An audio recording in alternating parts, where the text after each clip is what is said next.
नमस्कार दोस्तों। आज से ठीक 22 साल पहले ताजमहल में एक ऐसी खतरनाक भूतिया घटना घट गई कि सुनकर आपके दिमाग के परखच्चे उड़ जाएंगे। कोई भी टिप्पणी देने से पहले इस कहानी को शुरू से अंत तक ध्यान से सुनिए, तभी समझ में आएगा कि ताजमहल में एक भूतिया घटना कैसे घटी थी। भाई आइए जिया की जुबानी जानते हैं। हाँ, तो ये जो घटना घटी थी ना, आज से 22 साल पहले घटी थी। आज से 22 साल पहले रोहिणी नाम की लड़की दिल्ली में आराम से अपनी ज़िंदगी जी रही थी और मोहित नाम का लड़का आगरा में रहता था। दोनों एक दूसरे को 22 साल पहले से 23 साल पहले 24 साल पहले नहीं जानते थे। ये लोग 22 साल पहले एक दूसरे को कैसे जानना स्टार्ट किए, मैं सबसे पहले वो बताती हूँ। जो रोहिणी है वो आगरा में अपने किसी रिलेटिव के यहाँ शादी में आई हुई थी, यानी 2002 के टाइम में। हाँ, तो जब 2002 के टाइम पे रोहिणी अपने रिलेटिव के यहाँ आगरा में आई थी किसी घर शादी में, तो उसी शादी में जो मोहित था वो भी गया हुआ था। एक दूसरे का आई कांटेक्ट होता है और एक दूसरे से जो भी बोलो दोनों को प्यार हो जाता है, ऐसा वाला था। उस ज़माने में ऐसा ही होता था, शादी वादी में लोग आते थे, एक दूसरे को देखते थे और जन्मों जन्मों वाला प्यार मोहब्बत होता था, वैसा वाला था इनका भी।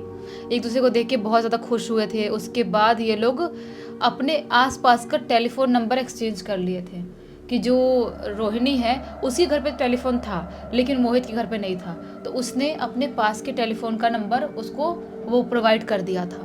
उसके बाद जब शादी के बाद रोहिणी जाती है अपने दिल्ली और उसके बाद यहाँ पर आगरा रह जाता है मोहित। लेकिन ये ना हफ्ते में 2 दिन 3 दिन, ऐसा डेली तो नहीं हो पाता था लेकिन हफ्ते में 2 दिन 3 दिन बात ज़रूर किया करते थे। दोनों का प्यार मोहब्बत बात करते करते जो भी बोलो एक दूसरे से पता नहीं कितना प्यार हो गया, इनको समझ में ही नहीं आया। ये लोग बहुत ज़्यादा एक दूसरे के साथ टाइम स्पेंड करने लगे फ़ोन में ही। ऐसा नहीं कि आसपास मिलना उस ज़माने में इतना पॉसिबल नहीं था कि इतना सब लोग आ रहे हैं, रोज़ मिल रहे हैं, कपल वाइब हो रहा है, वैसा नहीं होता था उस ज़माने में। तो ऐसा वाला था। तो ये लोग आराम से बात कर रहे हैं, ऐसे इनका टाइम पास है, ज़िंदगी निकल रही है। एक टाइम ऐसा आता है कि रोहिणी बोलती है कि मैं ना आगरा आती हूँ और एक बार तुम्हारा घर देखती हूँ, तुम्हारी फैमिली से भी मिलना चाहती हूँ। उसके बाद मैं अपने घर पे बात करूँगी तो हमारी शादी भी हो सकती है, क्योंकि मेरे घर वाले रेडी हो जाएंगे, वो लोग इतनी प्रॉब्लम क्रिएट नहीं करेंगे, लेकिन तुम्हारे घर का मुझे नहीं पता।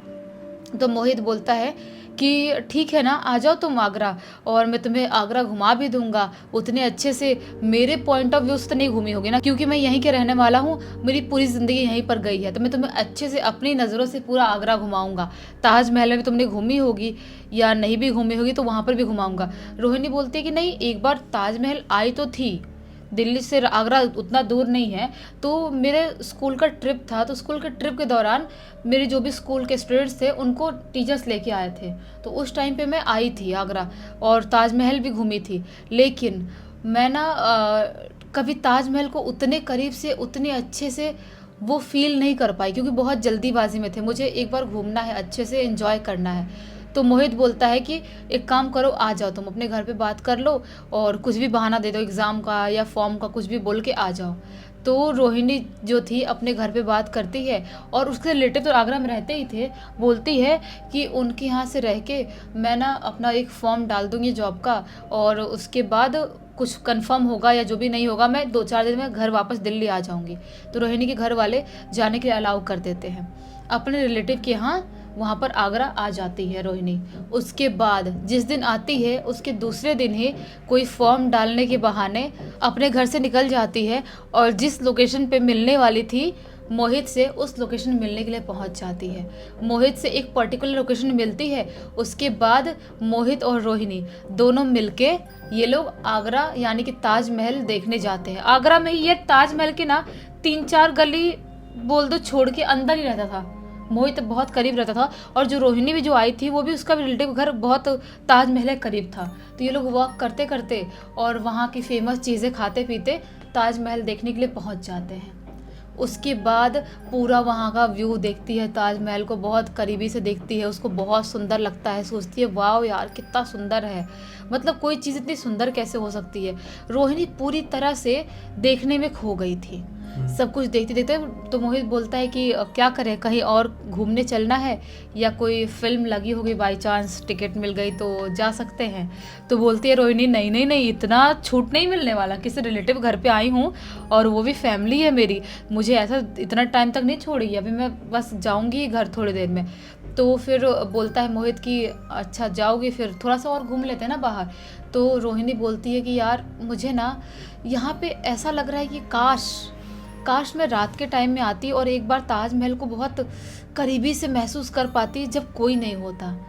तो मोहित बोलता है रात में कैसे पॉसिबल है, रात पे ये अंदर अलाउ नहीं है, जो गार्ड बैठता है वो किसी को अंदर घुसने नहीं देता है रात के टाइम में।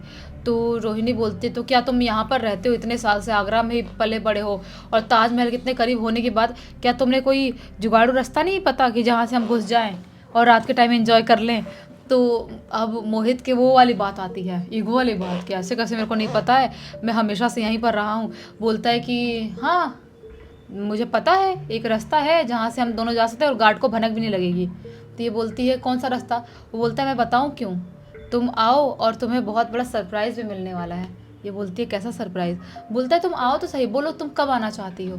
तो रोहिणी बोलती है कि कल रात में मैं धीरे से सबके सोने के बाद निकल जाऊंगी। चाबी तो मुझे पता ही है, जो मेरी कज़न सिस्टर है यानी कि जो रिलेटिव बहन थी, बोलती है कि वो जो बहन है उसको मैं बोल दूंगी कि मैं जा रही हूँ, तू मैनेज कर लेना, जो भी जैसे मैनेज करना कर लेना और मैं आ जाऊंगी कल रात में।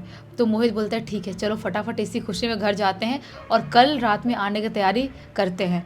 मैंने मतलब कि इन लोगों को मेंटली भी तो प्रिपेयर होना पड़ेगा ना कि रात में कैसे निकलना है, प्लानिंग प्लॉटिंग करना पड़ेगा इसको भी, रोहिणी को भी। तो ये अपने घर चले जाती है रोहिणी और मोहित अपने घर चले जाता है। उसके बाद दूसरा दिन जब आता है, दूसरा दिन आने के बाद पूरे दिन रोहिणी प्लानिंग करती है, अपने कज़न सिस्टर से बात करती है उससे कि कैसे क्या जाऊंगी मैं, मुझे मिलने जाना है मोहित से, तुझे तो पता ही, तुझे बताई हूँ पहले से, तो क्या करूँ, ज़्यादा टाइम नहीं लगेगा, मतलब 1-1.5 घंटे में वापस आ जाऊंगी। तो बोलती है उसकी रोहिणी की बहन की यार देख मैनेज 1-1.5 घंटे तो मैं कर सकती हूँ और एक बार लेट रात हो गई तो वैसे भी घर वाले नहीं उठते हैं देखने के लिए, मैं अपने कमरे में सोती हूँ और अगर अपन दोनों सो रहे हैं तो वो वैसे भी देखने नहीं आएंगे, तो जा तो सकती है और तुझे मैं चाबी दे दूँगी और धीरे से तू दरवाज़ा खोल के वापस आ जाना। तो रोहिणी एकदम खुश रहती है, बोलती है ठीक है। पूरा दिन इसका निकल जाता है। मोहित से जिस वक्त पे मिलने के लिए टाइम डिसाइड करी थी, इसने डिसाइड करी थी कि 11:30 बजे करीब हम एक लोकेशन है वहाँ पर मिलेंगे। उसके बाद ये लोग उस लोकेशन पे दोनों मिलते हैं 11:30 जैसे ही रात का होता है। क्या है ना कि ताजमहल एक लिमिटेड टाइम तक ही आप विजिट कर सकते हो, अभी तो शायद 11 बजे तक हो गया, लेकिन उस ज़माने में कितने बजे था नहीं पता, लेकिन अभी 11 बजे तक कुछ ज़्यादा नहीं 400-300 लोग ऐसे जा सकते, कुछ ऐसा है। तो उस ज़माने का नहीं पता मुझे कि उस टाइम पे जल्दी बंद करते थे इवनिंग होते से ही या लेट रात तक खोलते थे, नहीं पता। लेकिन ये लोग अब सोचते हैं कि 12 बजे तो कोई नहीं आता होगा विजिट करने के लिए, ये तो कहीं से भी पॉसिबल नहीं है। दोनों मस्त अच्छी थोड़ी अच्छी ठंड पड़ रही थी, हल्की फुल्की ठंड वाला टाइम था ये। दोनों मस्त खुश होते होते बात करते करते वॉक करते करते ताजमहल के बहुत पास पहुंच जाते हैं। पास पहुंचते हैं तो क्या पाते हैं कि गार्ड आराम से कुर्सी पर ऐसे से रख के सो रहा है, लेकिन सो तो रहा है लेकिन गार्ड लोग बहुत अलर्ट होते हैं, ये कोई आएगा तो पता तो चल जाता है। तो रोहिणी बोलती है हम घुसे कहाँ से? तो बोलता है मोहित कि मुझे पता है ना, इसलिए मैं तुमको लेके आया हूँ। बचपन से हम बहुत बार ऐसा आते थे कि कोई वो गार्ड ना रोके हमको, धीरे से घुस जाते थे, बार बार घुसते थे दिन में और बार बार निकलते थे, ऐसा एक गेट है ऐसा वाला। तो ये बोलती है तो कैसे चले इधर से? तो बोलता है कि हम चल लेंगे, तुमको क्या टेंशन लेने वाली बात है, मैं लेके चल रहा हूँ ना तुमको। रोहिणी को धीरे से मोहित उस रास्ते से, खुफिया रास्ते से लेके अंदर घुस जाता है। गेट नहीं रहा होगा वहाँ पे, कुछ ऐसा रहा होगा घुसने, कुछ था ऐसा घुसने का, प्रॉपर गेट नहीं था। हाँ। कुछ ऐसा था अलग सा, तो खुफिया रास्ते लोग निकाल लेते कहीं ना कहीं से, वो दिखाए तो उधर नदी की तरफ से कुछ लोग चाहे तो घुस सकते हैं, कैसे भी घुस सकते हैं। तो फिर ये लोग भी वैसे ही घुस गए थे। उसके बाद गार्ड को भनक भी नहीं लगी है, आराम से अंदर का माहौल देख रहा है, मस्त घूम रही है। रात के टाइम में भी ताजमहल पे बिल्कुल रोशनी नहीं है, फिर भी एक अलग ही खूबसूरती से चमक फैली हुई है वहाँ पर, बिल्कुल सुंदर वाली चमक। पूरा देख रही है रोहिणी, बहुत खुश हो रही है, बहुत एंजॉय कर रही है। जो एक ऊपर वाला फ्लोर है जहाँ तक लोग जाके देख सकते हैं, वो वाले फ्लोर पे ये लोग पहुँच जाते हैं। वहाँ पे पहुँचने के बाद अचानक से जो मोहित था वो घुटने पे बैठता है और रोहिणी को प्रपोज कर देता है। रिंग लेके आया था, वो कैसे रिंग का कब प्लानिंग किया था किसी को कुछ भनक नहीं, इसको ही भनक नहीं है। तो वही से बोल रहा था ना, सरप्राइज भी है तुम्हारे लिए यही चीज़। हाँ, जब रोहिणी को प्रपोज करता है, रोहिणी के खुशी का ठिकाना नहीं, क्योंकि डायरेक्टली उसने शादी के लिए प्रपोज किया था और वो बहुत ज़्यादा खुश होती है। जैसा कि उसके कदम धरती पे ही ना हो, इतनी खुश होती है। और वो उसको हाँ बोल देती है, उसको रिंग पहना देता है। उसके बाद हाथ में हाथ डाल के पूरा घूम रहे हैं ताजमहल में बिंदास। ऐसा लग रहा है कि हम तो यहाँ के राजा हैं, राजा और रानी है, हमारे अलावा कोई है ही नहीं, क्योंकि कोई देखने वाला नहीं है। ताजमहल हमने ही बनवाए थे। हाँ, हमने ही बनवाए थे। फीलिंग सेम ऐसी आ रही थी उनको कि हमारा ही तो है, हमें तो घूम रहे हैं, हमको कोई देखने वाला भी नहीं है। एक अंदर से थोड़ा थोड़ा डर था कि बाई चांस किसी ने देख लिया तो हमारी वाट लग जाएगी, लेकिन फिर भी जो खुशी थी, उस खुशी के सामने वो सब डर खत्म ही हो गया था, समझ लो। मस्त घूमते घूमते ये लोग ताजमहल के अंदर वाले हिस्से में पहुंच जाते हैं।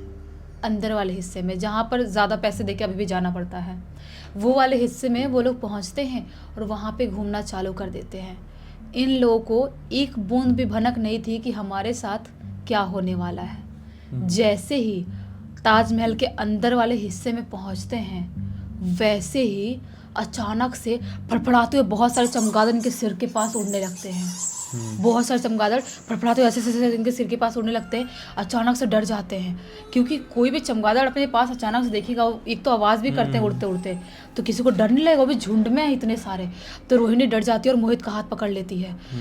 बोलती है कि मोहित, मुझे डर लग रहा है, अजीब सा लग रहा है, ये चमगादड़ अपने पास क्यों आ रहे हैं। तो मोहित बोलता है कि सोचने वाली बात है, इतनी पुरानी जगह है, यहाँ पे रोशनी का भी कोई सोर्स नहीं है, कभी लाइट भी नहीं जली यहाँ पर, तो चमगादड़ और ऐसी चीज़ें तो आ सकती है आराम से, और चमगादड़ों को तो अंधेरा चाहिए ही होता है, तो इतना क्यों डर रही हो तुम, एंजॉय करो ना, देखो कितना सुंदर लग रहा है अंदर से। ये लोग टॉर्च लेके गए थे, टॉर्च को ऐसे करके घूम रहे थे, और जैसे ही टॉर्च की रोशनी पड़ेगी चमगादड़ फड़फड़ाएंगे नहीं, वैसे ही और फड़फड़ा रहे थे, और थोड़े बहुत कीड़े भी इनके तरफ आने लगे थे वो रोशनी की वजह से। और ये लोग मस्त घूम रहे, घूमते घूमते एक थोड़ा और ऊपर वाले फ्लोर पे चले जाते हैं ये लोग। लगभग इनको ना ऊपर जाके देखना था कि कैसा दिख रहा है व्यू पूरा, ऐसा करना था। अभी ये लोग जैसे ही ऊपर थोड़ा सा गए ही हैं, तभी अचानक से इनको किसी के कदमों की आवाज़ सुनाई देती है, जैसा कोई बहुत ही भारी सा बूट या कौन सा उसने शूज़ पहना है जो टक टक टक करके ऐसा चल रहा है, ऐसी आवाज़ सुनाई देती है। दोनों छुप जाते हैं, एक खंबे के पीछे छुप जाते हैं। इनको लगती है भयानक वाली डर कि कोई आ तो नहीं गया, किसी ने देख तो नहीं लिया, अगर कोई देख लेगा तो हमारी तो ऐसी तैसी, पता चले हमको जेल भी ना जाना पड़े इस केस में। ये छुपे हुए हैं और छुप के जिधर से आवाज़ आ रही है उस तरफ इनकी नज़रें पूरी तरह से फैली हुई है, ऐसे एक टक लगाए देख रहे हैं। उधर से आवाज़ आ रही है, टक टक टक करके कोई चल के आया, और जो चल के आया है उसने अजीब से पुराने ज़माने कपड़े पहन के रखा है, एकदम ही पुराने ज़माने के, जैसा कि शायद इन्होंने फिल्मों में देखे होंगे, लैला मजनू या जो भी फिल्में आती थी बॉलीवुड की, एकदम पुराने ज़माने वाली, उन फिल्मों में कैसे पोशाक पहनाते थे, उससे भी पुराने पोशाक, वैसा कोई पहन के आया है और बीच में खड़े हो गया।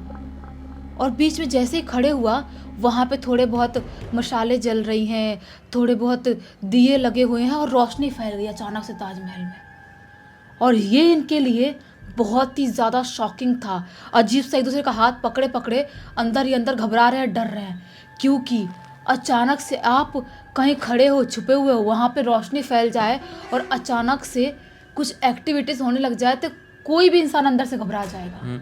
ये भी डरे हुए हैं। और जो इंसान टक टक करके वहाँ पे आया, वो बीच में खड़े हो गया, और उसके पास में उसके कम से कम 20 से 25 अजीब से, मतलब थोड़े से मैले कपड़े पहने हुए इंसान आए हैं, और उसके सामने आके हाथ जोड़ रहे हैं, बोल रहे हैं, हमें छोड़ दो, हमें मत मारो, हमने क्या किया, हमें मत मारो, हमें छोड़ दो, हमने क्या कर दिया है। और वो जो इंसान है वो कुछ भी नहीं सुनता है, वो अपने पास से तलवार निकालता है, और जितने भी लोग थे सबको धड़ाधड़ धड़ाधड़ धड़ करके, पूरे जितने भी लोग थे सबका यहाँ से अलग कर देता है, काट देता है। लोग भीख मांगते तड़पते रह जाते हैं, पूरा वहाँ का मंजर अलग ही हो जाता है, पूरा खून खून, पूरा ही अजीब सा भयावह वहाँ पे मंजर हो जाता है। और जैसे ये मंजर देखती है, अपनी रोहिणी अपने आप को कंट्रोल नहीं कर पाती है, ज़ोर से चीखती है, और जैसे ये ज़ोर से चीखती है, वो इंसान अब इनकी तरफ देखता है, और जैसे इनकी तरफ देखता है, इनकी सिट्टी पिट्टी खुल, क्योंकि रोहिणी चीखी थी और वो इंसान की तरफ देखा था और इनके पास आता है और अपनी तलवार निकाल के जैसे ही ऐसे रोहिणी को मारने वाला होता है वैसे ही रोहिणी बेहोश हो गई। उसके बाद ये जो अपना मोहित है वो चिल्लाने लगता, चीखने लगता, हाथ जोड़ता है, बोलता है मुझे छोड़ दो, मुझे क्यों मार रहे हो, हम लोगों ने क्या करा है, वो क्यों मार रहे हो। वो कुछ भी नहीं बोल रहा है, वो अपना तलवार लिए लिए कहीं भाग जाता है। भाग जाता है? भाग क्यों? जाता है, क्यों भाग जाता है? पता नहीं क्यों। था कौन ही है? ये जो मंजर ये देखते हैं ना, ये देखते नहीं मतलब मोहित जो देखता है वो अजीब सा घबरा जाता है। इसको रोहिणी को बार बार होश में लाने की कोशिश कर रहा है लेकिन रोहिणी को होश में नहीं ला पा रहा है। वो जैसे तैसे करके उसको रोहिणी को ऐसे उठाता है और उठा के नीचे लेके जाने लगता है। लेकिन जैसे ही उनको नीचे लेके जाने लगता है वैसे ही जिस नीचे वाले फ्लोर में पहुंचता है जहाँ से लोग घुसे थे, वहाँ पर क्या पाता है कि और भी बहुत सारे लोग बैठे हुए हैं, चीख रहे हैं, चिल्ला रहे हैं और वही इंसान सबको धड़ाधड़ करके मार रहा है। ये जैसे ही देखता है इसको लगता है कि शायद ये इधर नीचे मारने के लिए आया था, अब हम वापस आ गए, हमको मार डालेगा। और जैसे ही ये लोग वहाँ पर पहुँचे वो इंसान इनके तरफ झटके में देखता है, अपना जो मोहित है वो भागने की कोशिश करता है, ऐसे दीवार में टकराता है उसका सिर और सिर टकरा के वो भी चिल्ला के बेहोश। उसके बाद इनकी आँख खुलती है दूसरे दिन सुबह। इनकी आँख जब खुलती है इनके पास में 2 गार्ड खड़े थे, इनके ऊपर पानी छिड़क रहे थे। और जैसे इनकी आँख खुलती है जो गार्ड थे बहुत ज़ोरों चिल्लाना चालू कर देते हैं, बोलते कौन हो तुम लोग और तुम्हारी हिम्मत कैसे हुई अंदर घुसने की, कैसे हिम्मत हुई तुम्हारी, तुमको पता नहीं किसी को अलाउ नहीं यहाँ पर अंदर घुसना रात के टाइम में, और क्यों गए थे तुम लोग। ये बोलता है मोहित कि हमें माफ़ कर दो, हम कैसे बच गए, वो हमको मार डालता, हम लोग को समझ में नहीं आ रहा है, वो पता नहीं कौन था और अजीब सा हरकत कर रहा था, बहुत लोगों को मारा है उसने, आप देखो चल के ऊपर वाले फ्लोर पे बहुत लोगों को मारा है।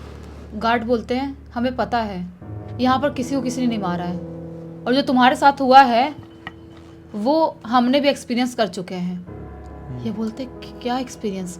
मोहित अब थोड़ा सा घबराहट से वो होता है, घबराहट से, तो ये बोलता है जो गार्ड लोग थे वो कि हमें भी कई बार रात के टाइम में चीखने चिल्लाने की आवाज़ सुनाई देती है, कई बार। और मैंने तो दूसरा वाला जो गार्ड था एक जो लंबा वाला, वो बोलता है मैंने तो लिटरली जब अंदर थोड़ा जाके देखा हूँ तो जो बाहर वाला इलाका है ना ताजमहल का, वहाँ पर मुझे भागते हुए भी कुछ लोग दिखाई दिए हैं और जब हम टॉर्च लेके दोनों साथ में जाते हैं तो कोई भी नहीं रहता है।